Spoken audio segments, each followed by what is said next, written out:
morning, everyone.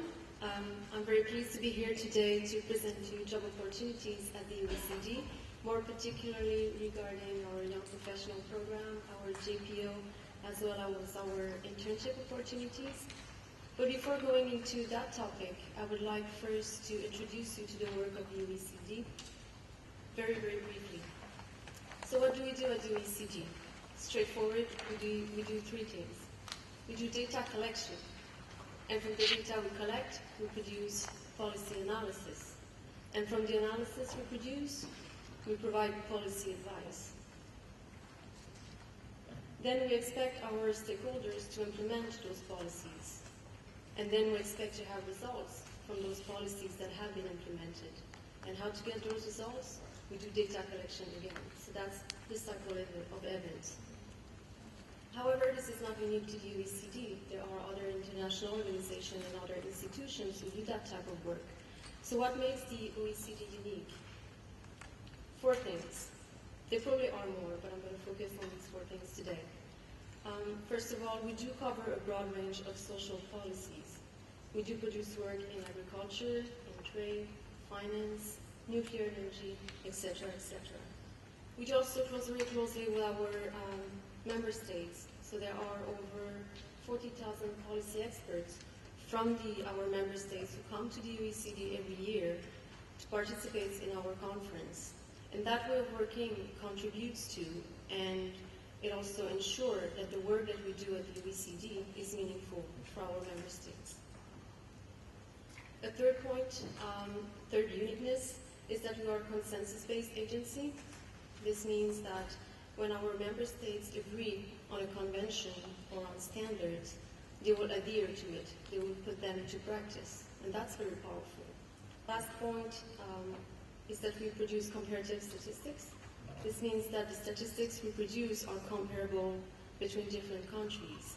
And a very good example that we have is the PISA program, where they compare the education systems throughout the world. As I mentioned previously, the OECD covers a broad range of areas of work. Here are the areas of work that we cover at the OECD. So I'm pretty sure that whatever your background is, I'm pretty sure that you can find a field of interest at the OECD. One opportunity is the Young Professional Program. This is our entry-level program. It is for 2 years. So selected young professionals are assigned for 2 years appointment with the OECD. Our next recruitment campaign will be next year by the end of the last quarter, 2012, that were assigned for the young professional in the last program. Some work in the Education Directorate, some others in the Environment Directorate, Statistics Directorate.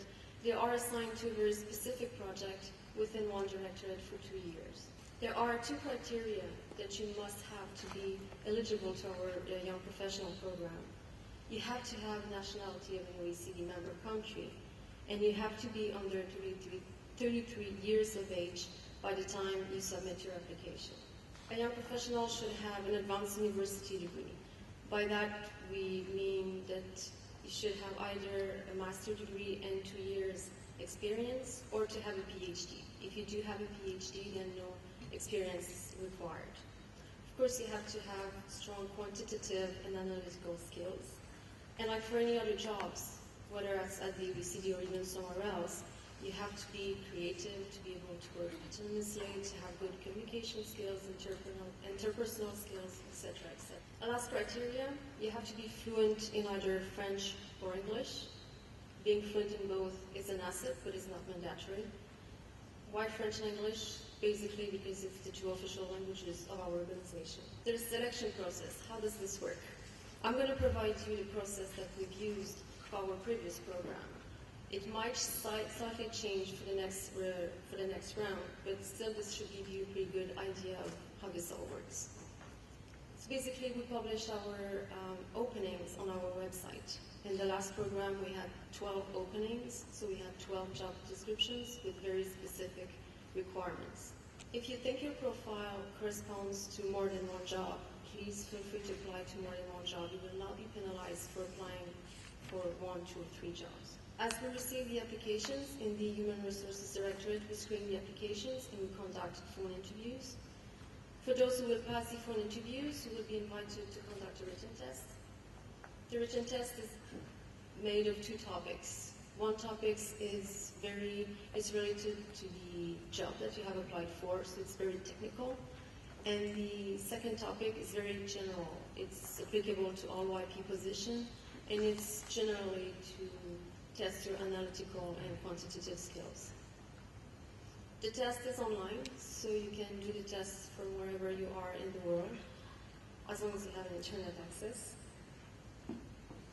And we dedicate 1 week. So the way it works, we allocate 1 week within which candidates are capable of doing the test. And once you start doing the test, you have 2 hours to complete it. So that's how it works.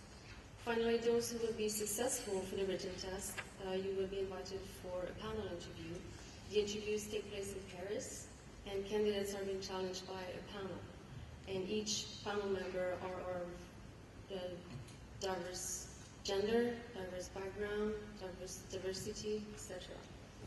Generally, it's composed of a hiring manager, a representative of the Human Resources Department, and 1 or 2 staff from other departments who have to give you an example of the numbers of applications we receive for this program. It's fairly competitive. The last round, we received 4,500 applications for the 12 openings, out of which we had 320 candidates who were called for a phone interview. Then out of those, 320 were invited for the written test, and then 70 candidates were called for interview. Of course, out of those 70, 12 were selected for the program, but still we keep our second and third choice. We keep a list of candidates who are cleared for recruitment for potential openings within the next few months. Well, I'm not going to go through this slide, but it's just to provide you examples of former YPs and where they are now in their career. It's a 2-year program, but then some YPs stay at the OECD and they make their career, so you have a few examples here. Other entry-level opportunities, the JPO. This is a sponsored program by a government. We are a receiving organization. We currently are in discussions with the Korean government to have an official agreement. And finally, the internships. I like to consider the internships as an entry-level opportunity because we currently have 147 staff who were previously interns. We do have approximately 200 interns per year across the organization. They work for us between 2 to 6 months, sometimes more, sometimes less. The only criteria that you have to be eligible for an internship is that you have to be a full-time student. How to apply? If you want to do ECD, I invite you to look at our website and to look at the different directorates, see where you think your profile fits the most, where you have the most interest, and find their contact detail, send them your CV, your cover letter, and the date of your availabilities. We currently do not have a centralized program for internships, and there's no specific time during the year when you should be applying.